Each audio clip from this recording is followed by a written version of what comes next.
So, nakompleto na natin yung full CVT set natin. So, let's start dito sa TSM Pinapoli set. So, itong TSM Pinapoli set na to is pang PCX 160 actually. Pero, compatible din siya sa EDV 160. Tapos, itong clutch assembly with bell ay pang click.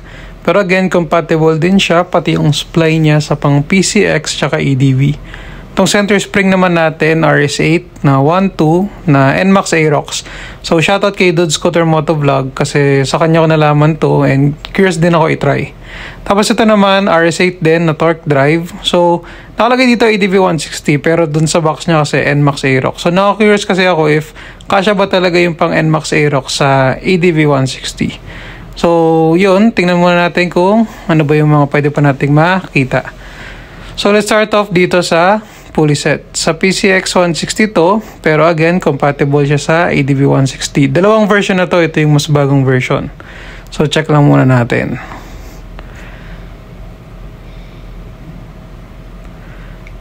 And so, out of the box, makita natin tong drive face. Ayan. So, may mga fins, tapos wala siyang built-in na dimple. So, personally ako, goods din ako sa ganyan na walang built-in kasi mas na-utilize ko yung pinaka-angle tsaka length ng drive face. Then, sa pulley side naman, ito. So, hindi naka-indent, wala din siyang oil seal, pero metal pa din yung nasa loob niya. Yung ibang mga pulley kasi copper na eh, ito sa JVT. Tapos itong backplate niya, actually kamukha lang siya ng stock. Pati yung mga slider. Pero mas masikip to sa... Ang alam ko hindi sila interchangeable. Tapos yung backplate niya actually naka-curve na. So walang risk na magsugat yung mga bola. Sa pulley ramp naman manipis siya. Medyo may pagka-shallow. So yun. Hindi ko lang din alam kung paano yung play niya. Yung pinaka-angle kasi ng TSMP ang alam ko. Based lang din sa mga na-research at nabasa ko, parang nasa 14 ata yung bago or 13.8. Something like that. So, very similar to sa magiging play niya dun sa Burgett's na stock modified pulley natin. So, maganda yung fittings nung backplate dun sa pulley. Wala masyadong alog. So, actually, ayan. Tinetesting natin dito. Wala naman tayo narinig din actually. So, maganda siya. Okay din talaga. I would recommend na yun nga, syempre, since aftermarket to, kuha na lang din ng mga extra slider piece tsaka backplate. Tapos, ayun, check muna natin yung iba pa. Yung next naman natin, itong clutch assembly. So, itong clutch assembly tsaka may bell, yan, pang click to. Pero, compatible kasi sila eh, yung pang PCX, pang click. Okay naman kasi, kumbaga, fit sila dun sa spline, dun sa CVT. And so, out of the box, meron tayong makikitang bell tsaka yung mismong clutch assembly. So, syempre, pink yan. Pink power, TSMP, baka naman. Ganda ng finish. Matte siya, parang naka-powder coat siya eh. So, syempre, protection na din yan para sa wear and tear sa rust din. So, ito yung iconic na slanted na grooves ng TSMP. Pero yung pinaka-finish niya sa loob, parang sandpaper din. Parang, naka-groove din siya technically. Sobrang fine lang nung thread niya. Pero pag ginawa ko mo siya, magaspang siya. Tapos yan, maganda. Sobrang lightened niya. Hindi naman sobra, pero kumbaga comparing it sa stock, talagang noticeable yung difference ng gaan nila. Tapos, punta naman tayo dito sa clutch assembly. Yan. So, off the box, yung pinaka-clutch lining niya, parang stock lang actually. Pero yung pinaka-assembly niya, mas magaan ng konting-konti sa stock. Kasi yung springs sa loob kasi out of the box is 1.2. Pero yun nga, actually, papalitan ko pa itong springs ito. Babalik ko yung clutch na stock. Tapos, ang ginagawa ko kasi bago ko isalpak to, ayoko i-plug and play. Gusto ko magagrasahan muna yung mga poste para mas maganda yung play ng mga clutch lining. Kasi may tendency is pag medyo yun nga, luma yung stock na nabili mo or what, tendency is baka mag-stock up ng konting lining, magkakross ng dragging. Tapos ang maganda din kasi dito, pag chinek mo yung clearance ng lining sa belt, talagang manipis eh. So alam mong lalapat kagad, magiging even siya. Pag kasi yun nga, doon nangyayari yung mga medyo makapal yung lining tapos hindi fit sa bell.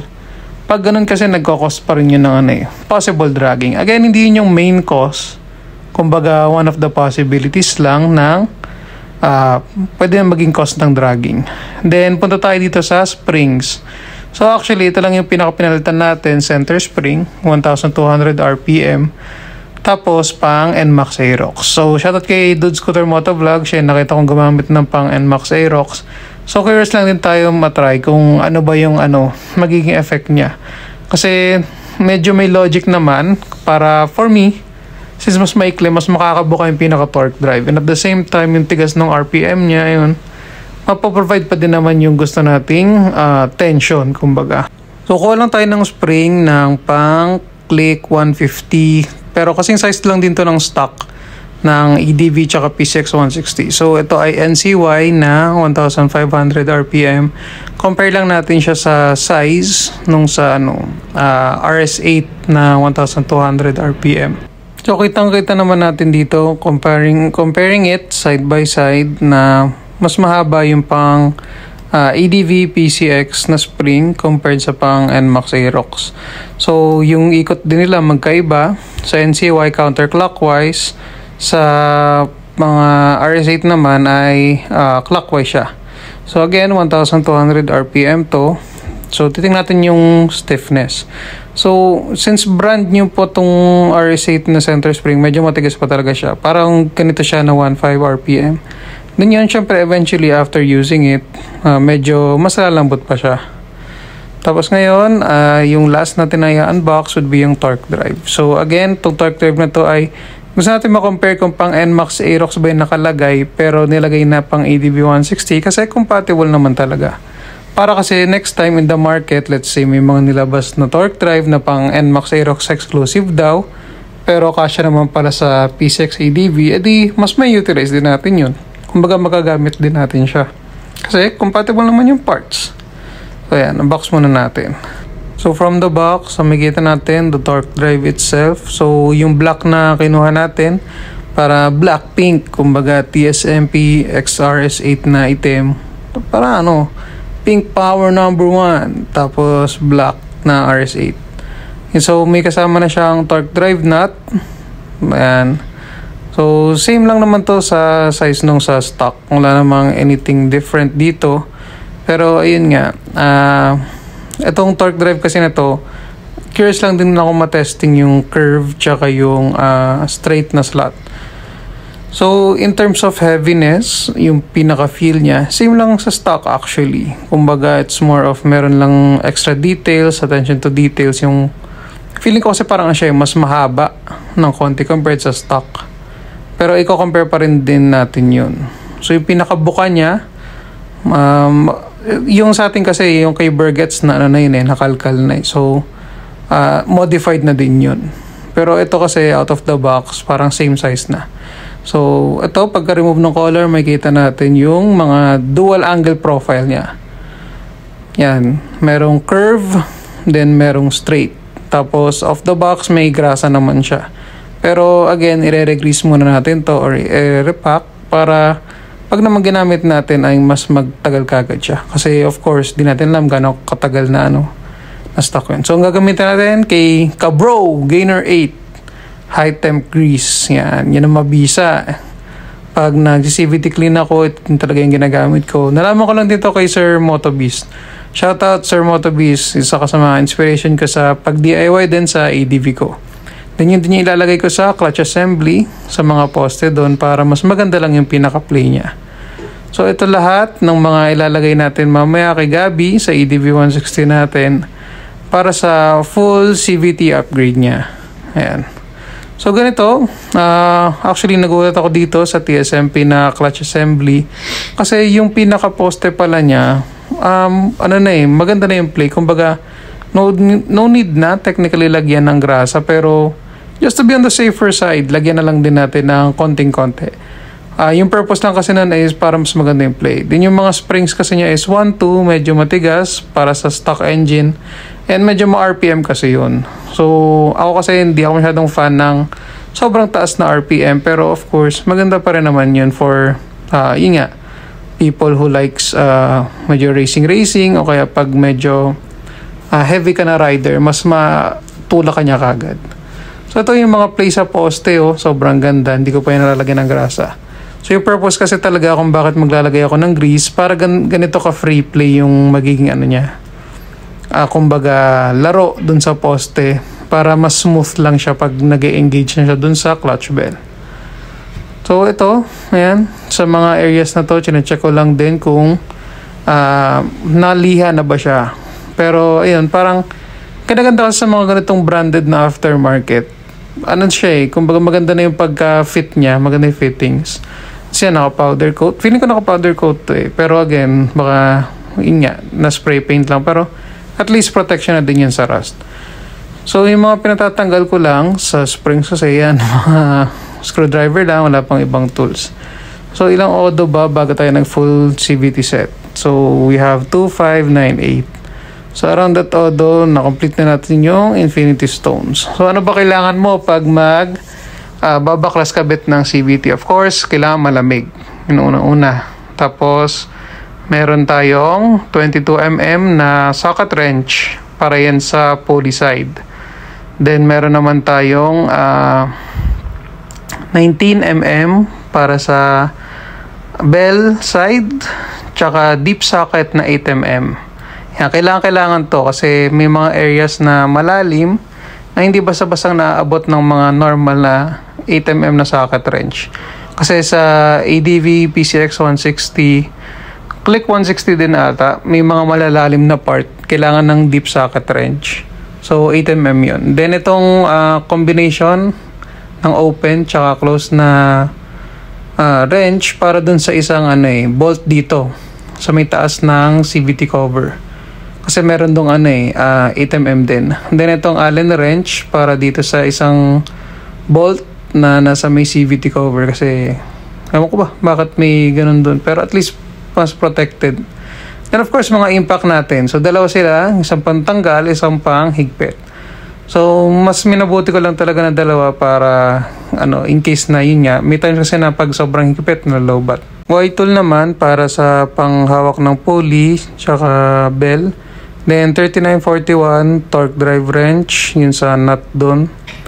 Then ito, may mga extra instruments lang tayo dito. Itong T-wrench para 8mm. Yun nga kasi may mga malalim na part. Tsaka pag binabalik ko kasi mas gusto kong hand tight lang.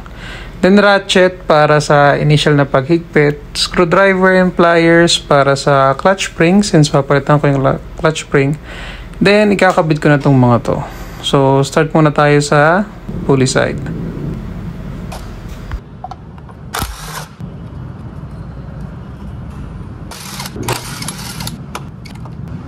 Dito yung sinasabi ko na 8mm na bolt. Yan. So kailangan mo nung combination wrench para ma-open yan. So check din natin yung CVT natin ngayon. So ito ay stock modified by Burgett's Calcal. So check natin kung anong play niya sa... Yan, bali ganito na yung condition ng belt after ilang to na sa Burgett's Modified. Sa mga favorite na parts ko about dito sa pag-modify ni Burgett's, itong bell niya. Yan. So pag remove natin, walang kahit anong kain ng lining. Talagang buong buo pa. Ang ganda ng pagka-groove, ang ganda ng mga dust holes. Yan sobrang kapal pa ng mga lining natin. Halatang hindi niya kinakain talaga. Tsaka ito yung belt tsaka lining na wala talagang dragging as in. Kasi ito compare na natin ngayon yung stock na torque drive tsaka sa RS8 na torque drive. So dito muna tayo sa stock. Ito yung laro ng belt niya. So hanggang dyan na level yan. Again, na-modify natin ni Burgett's. So parang aftermarket na to. Ito naman yung sa RS8. So kung mapapansin natin, halos same lang din talaga. Kaya yung mga stock torque drive actually, kaya naman ma-achieve nun yung pang aftermarket. Basta doon ka sa marunong. Tapos ito yung magiging palaman muna natin. First tune naman to So TSMP din na flyball. Ito yung play niya ngayon.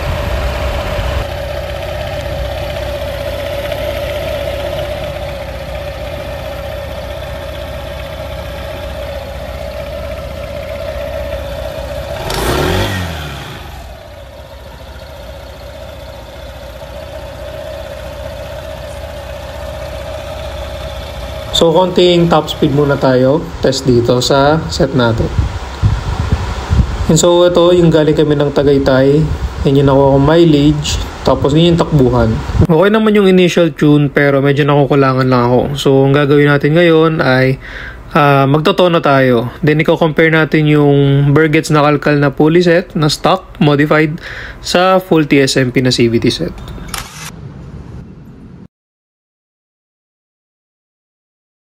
Yan. So ito na yung CVT set natin. Pink Power. Yan. Solid na solid talaga. Wala akong masabi. Ang ganda. Sobrang smooth niya. Wala din yung dragging niya. Pero of course, pag sa lapat ng lining, nandun pa din yun. Kailangan mo talagang palapatin tsaka pakapitin muna yung lining doon sa mismong belt. Tapos ito, testing natin kung ano ng play ng belt after matono.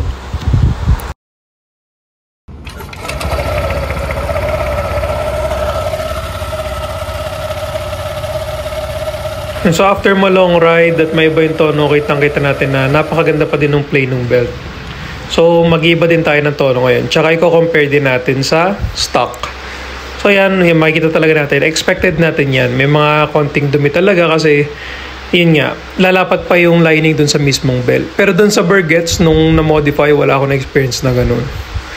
Tapos makikita natin dito sa drive face na dumudulo naman siya pero may konting-konti na part pa ng drive face na hindi pa naabot. So, pwede pa nating laruan to ng tono, possible na washer, pero hindi ko ma-recommend yung 1mm.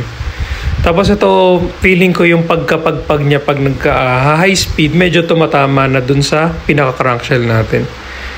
Pero again, observe ko pa naman to. Tapos ito ngayon, compare natin yung pinaka-degree ng TSMP sa stock. So ito, tapos sa stock naman.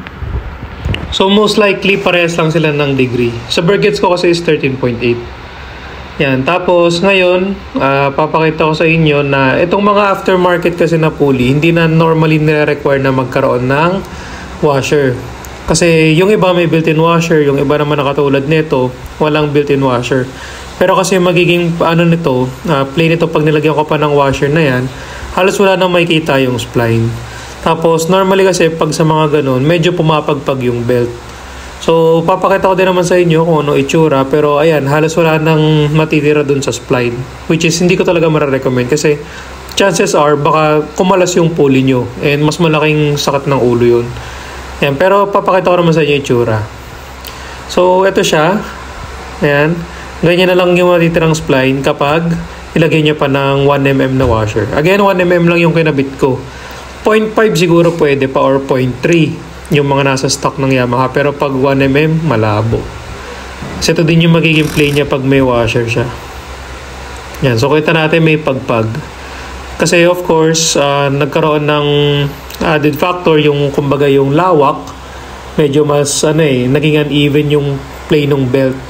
Pero again, after continuous use naman, lalapat pa yan. Pero yun nga, since ganoon na lang yung matitirang spline, hindi ko talaga ma-recommend. So, remove natin yung washer na yun. Tapos ito naman sa bell. So, yung mga aftermarket bells kasi, may mga compatibility sila sa mga, of course, lining. Pero ito, makikita nyo, itong bell na to, hindi niya actually nako-cover yung buong lining.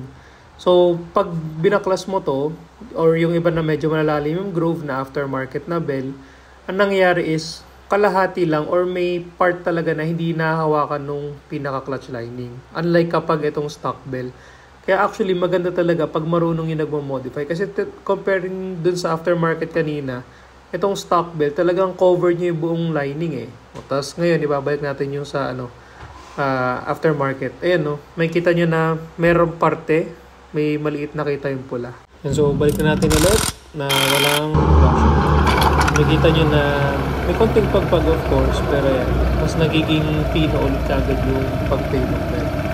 Kasi kung ano yung naging tightness, of course, yan mas naging pino pa rin yung takbo niya comparing dun sa naka 1mm na washer na talagang pumagpag ng grabe. So, normal yung pagpagpag. Of course, bago pa yung belt, nasa less than 3,000 odo pa lang to kung pinaka-unit ko. Kaya, expect na natin na medyo makapal pa talaga yung pinaka-belt niya. Tapos yan, kapag nire-rev mo, talagang pabagpag yan. Normal at normal talaga yan. Lalapat at lalapat pa yan. Kasi bago lang yung CVT set. Then ito, quick trivia, yan, may date na nakalagay dyan. Possibly baka yun yung manufacturing date nung nabuo yung ADB nyo. So, check nyo na lang din. balik na natin lahat para ma-testing na natin ng yung bago nating tono dito sa TSMP natin. So, pink power! So, ito guys, tip lang, especially sa mga katulad ko na naka-mugs, tapos Aerox na tires. Yung magiging tono nyo, medyo mababa yung bola talaga kasi mabigat siya. Ganito yung pinaka-disadvantage ng walang mudguard. So, madaming talsik, especially na maulan ngayon. Then yun, magbibigay pa ako ng mas in-depth review in regards sa TSMP at saka possible na mga speed videos. Salamat!